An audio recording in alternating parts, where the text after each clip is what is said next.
Can God be lower than angels? He created the angels. So he could never be lower than angels, right? Right. All right, let's see what he has to say. Now we see Jesus, who was made a little lower than angels.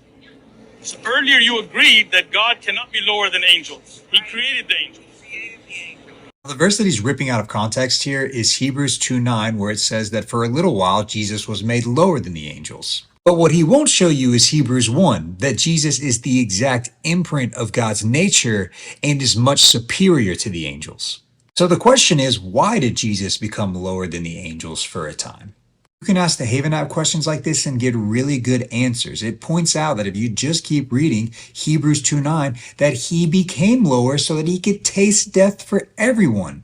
This verse is referring to the fact that Jesus, who's superior to the angels, humbled himself, took on flesh, and made himself lower than the angels for a time. So there's the question.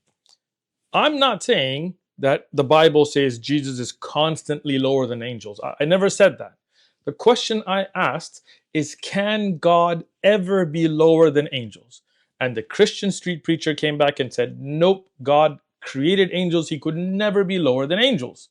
And the Bible says that Jesus was made, not that he made himself, but he was made lower than angels.